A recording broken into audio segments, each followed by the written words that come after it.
My channel commerce with me. आज इस video में अपन पढ़ेंगे principle of separate legal existence. इससे पहले वाली वीडियोस में मैंने आपको बता दिया कि कंपनी एक्ट 2013 क्या होती है, इसके प्रोविजंस, फीचर्स, ऑब्जेक्टिव बता दिए। फिर इसके बाद मैंने आपको बताया कि कंपनी एक्ट 2013 क्या होता है और कंपनी क्या होती है, उसके अकॉर्डिंग उसके फीचर्स बता दिए।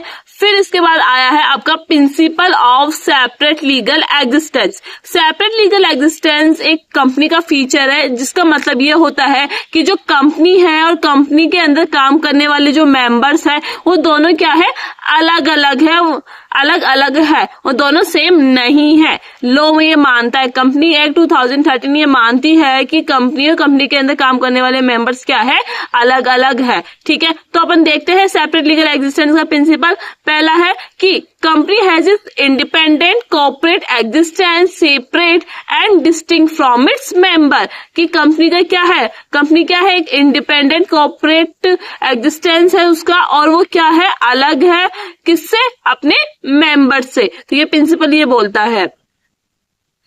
सेकंड है it can sue and be sued by its member as well as outside। मतलब जो कंपनी है, अभी मैंने बताया कंपनी क्या है, अपने मेंबर से अलग है, तो वो क्या कर सकती है, कंपनी को अलग क्यों बनाया गया है, क्योंकि कंपनी क्या कर सके, sue कर सके, मतलब केस कर सकती है, और किसी दूसरे के ऊपर भी केस कर सकती है, और कोई दूसरा मतलब कोई आउटसाइडर उस कंपनी के ऊपर भी केस कर सकता है, क्योंकि वो उसकी क्या है, खुद की अलग एग्जिस्टेंस है। तो 2 पॉइंट समझ में आ गए। पहला पॉइंट बोल रहा है कि मेंबर्स और कंपनी दोनों क्या है, अलग अलग है, और जो कंपनी है वो क्या कर सकती है, केस कर सकती है, अपने मेंबर्स के ऊपर केस कर सकती है या किसी आउटसाइडर के ऊपर केस कर सकती है, और आउटसाइडर और मेंबर्स दोनों क्या कर सकते हैं, कंपनी के ऊपर केस कर सकते हैं अगर कोई प्रोविजन फॉलो नहीं करती है कंपनी तो।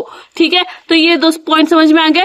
थर्ड क्या है, it can have it's property and business in its on name.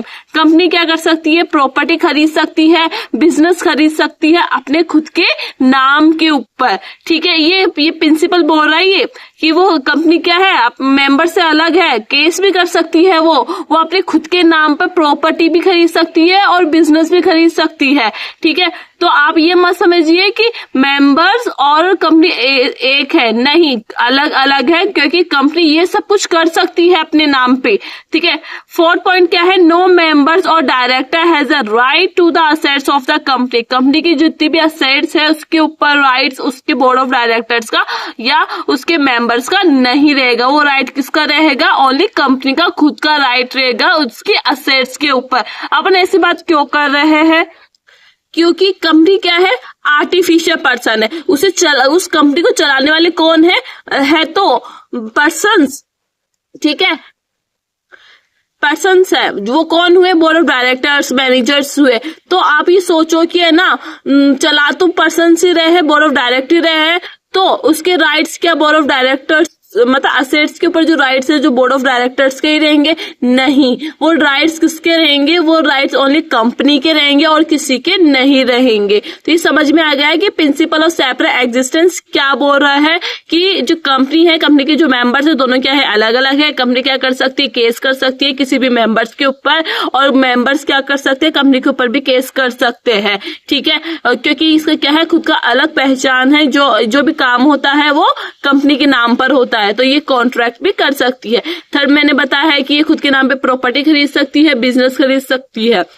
ठीक है, और कोई भी जो भी बोर्ड ऑफ डायरेक्टर्स मेंबर्स होता है वो कंपनी की असेट्स के ऊपर अपना राइट्स नहीं जमा सकते, कंपनी की राइट्स होते हैं। मतलब कंपनी का राइट होता है कि जो भी कंपनी की असेट्स है वो किसकी हो, कंपनी की हो, उसके बोर्ड ऑफ डायरेक्टर्स या मेंबर्स की नहीं हो। ठीक है, तो इन पॉइंट से ये समझ में तो आ गया कि कंपनी क्या है, एक आर्टिफिशियल पर्सन है जिसकी खुद की क्या है, एक अलग पहचान है, और जो क्या कर सकती है, जो हर काम कर सकती है जो एक ह्यूमन बीइंग कर सकता है। इसलिए इसे क्या कहा गया है, इसे कहा गया है principle of separate legal existence कहा गया है। मतलब जिसकी खुद की अलग से पहचान हो वो क्या होता है, सेपरेट लीगल एग्जिस्टेंस होता है। अब देखो एक केस आया था, बहुत फेमस केस है ये, जो फर्स्ट टाइम आया था सेपरेट लीगल एग्जिस्टेंस के ऊपर। देखो एक salmon versus salmon and company, case का नाम है salmon versus salmon and company. ठीक है, अब देखो सालमन क्या है, एक सोल प्रोप्राइटर था जिसका क्या था, खुद का एक छोटा सा बिजनेस था, शूज बिजनेस था, मतलब जैसे जूते बेचते हैं ना शूज, वो शूज बिजनेस था, वो सोल प्रोप्राइटर था, मतलब वो खुद अकेला एक काम करने वाला पर्सन था, ठीक है। अब उसने क्या सोचा, उसने ये सोचा कि अब क्या अपनी बिजनेस को बढ़ाया जाए, तो उसने क्या किया, उसने एक नई कंपनी खोल ली, जिसका नाम रखा उसने सालमन एंड सालमन कंपनी नाम रख दिया। और उस सालमन एंड सालमन कंपनी के उसने क्या कहा, मेंबर्स रखे, मतलब जो बोर्ड ऑफ डायरेक्टर्स होते हैं उन्होंने रखे। उसमें से कौन कौन था, एक सालमन खुद था, सालमन की वाइफ थी, उसकी एक डॉटर थी और उसके 4 बेटे थे। तो देखो उसने क्या किया, एक कंपनी खोल ली सालमन ने, सालमन कंपनी, और उसमें जो भी मेंबर्स है उसको उसमें किस किस को रख लिया, खुद को रख लिया, अपनी वाइफ को रख लिया, अपनी बेटी को रख लिया, अपने बेटे को रख लिया, ठीक है। अब उसने क्या किया, डिसाइड किया कि अब क्या किया जाए। कुछ दिनों बाद उसने सोचा कि अब अपनी कंपनी को बेच दिया जाए किसी दूसरी कंपनी को। तो देख सालमन ने क्या किया, Salomon sold his business to a newly formed, एक नई कंपनी बनी थी, ठीक है। उससे क्या कर दिया, उसने अपना खुद का बिजनेस सेल कर दिया, कितने में, $30,000 में क्या कर दिया, सेल कर दिया, ठीक है। और जब सेल किया तो उसके बदले में उसे क्या मिला, मतलब सालमन को क्या मिला, उसे 20,000 शेयर्स दे दिए उस कंपनी के और 10,000 सिक्योर्ड डिबेंचर्स दे दिए, ठीक है। ये दे दिया, तो इतना समझ में आ गया कि सालमन का एक बिजनेस था, शूज बिजनेस। फिर उसने डिसाइड किया कि एक कंपनी खोलते हैं, सालमन एंड सालमन कंपनी। उसमें उसने क्या कर दिया, मेंबर्स रख दिए, वो क्या थे, उसकी खुद की वाइफ, उसकी डॉटर और उसके सन्स थे। तो उसने क्या किया, एक नई कंपनी को क्या कर दिया, 30,000 रुपए में अपना बिजनेस सेल कर दिया, जिसके बदले उस नई कंपनी ने सालमन को क्या दिया, 20,000 के शेयर्स दिए, जिसकी वैल्यू थी $1, ठीक है। 10,000 के सिक्योर्ड डिबेंचर्स दिए, ठीक है, दे दिया। अब 1 साल के बाद क्या हुआ, company wound up and went into liquidation. Company बंद हो गई, इस कंगार पर आ गई कि उसे अब बंद करना पड़ेगा, लिक्विडेट हो गई, कंपनी बंद हो गई, ठीक है। अब जब कंपनी बंद होती है, अब जो पैसा बचता है वो क्या करता है, आपस में पहले तो क्या किया जाता है, क्रेडिटर्स को दिया जाता है। मतलब आपको मैंने पढ़ाया था लिक्विडेशन ऑफ अ कंपनी, उसमें देखो एक लिक्विडेटर आता है जो क्या करता है, पूरे असेट्स को सेल करता है और जो भी लायबिलिटी उनका पेमेंट करता है, ठीक है। अब 1 साल के बाद क्या हुआ, कंपनी बंद हो गई, लिक्विडेशन में चली गई। अब इस सिचुएशन में क्या हुआ कि जो सालमन था उसके पास क्या थे, 10,000 के सिक्योर्ड डिबेंचर्स थे। सिक्योर्ड डिबेंचर का मतलब जानते हो क्या होता है, मतलब अगर कंपनी बंद भी होती है तो सबसे पहले पेमेंट किसका किया जाएगा, इसका किया जाएगा, ठीक है। तो सालमन ने क्या ले रखा था, सिक्योर्ड डिबेंचर ले रखे थे। तो देखो क्या सिचुएशन बनी, even the secured debenture could not be paid. देखो ये सिचुएशन बनी कि सालमन क्या था, सिक्योर्ड डिबेंचर होल्डर था और बाकी जो क्रेडिटर्स थे वो क्या थे, अनसिक्योर्ड क्रेडिटर्स थे, मतलब अनसिक्योर थे, उनका पेमेंट बाद में किया जाएगा। अब देखो कंपनी के पास इतना ही पैसा था, या तो सिक्योर डिबेंचर्स को दे दे, ठीक है, या अनसिक्योर क्रेडिटर्स को देके। तो रूल के अकॉर्डिंग ये देखा जाता है कि सबसे पहले पेमेंट सिक्योर डिबेंचर्स को हो। तो इस सिचुएशन में ये हुआ, या तो secure debenture could be paid off fully, या तो उसे पूरा दे दिया जाए, nothing could be left for unsecure creditors. Unsecure creditors के बाद कुछ नहीं बच रहा था, ठीक है। तो देखो कंपनी बंद हो गई और ये सिक्योर डिबेंचर थे जिसके पास, तो इसका पेमेंट पहले होगा और इसका बाद में होगा, ठीक है।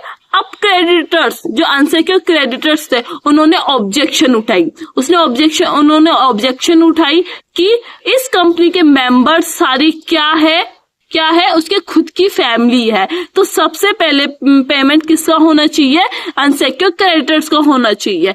पर रूल के अकॉर्डिंग क्या कहा गया कि रूल के अकॉर्डिंग सिक्योर डिबेंचर्स को पहले मिलता है, पर अनसिक्योर क्रेडिटर से बोल रहे हैं कि आपने हमारे साथ फ्रॉड किया है, क्योंकि आपने अपने सारे बोर्ड ऑफ डायरेक्टर्स को कौन रखा, अपनी फैमिली मेंबर्स को रखा, तो आपने फ्रॉड के पर्पज से आपने हमारा पैसा खा लिया है, ठीक है। तो अनसिक्योर, तो ये बात सालमन को पसंद नहीं है, तो उन क्रेडिटर्स ने डिसाइड किया और सालमन ने डिसाइड किया कि आप कोर्ट जाएंगे, ठीक है। कोर्ट जाएंगे और कोर्ट में डिसाइड हुआ कि कोर्ट डिसाइडेड दैट कि Salomon was entitled to be repaid in priority over the other, क्योंकि सालमन को पहले पैसे दिया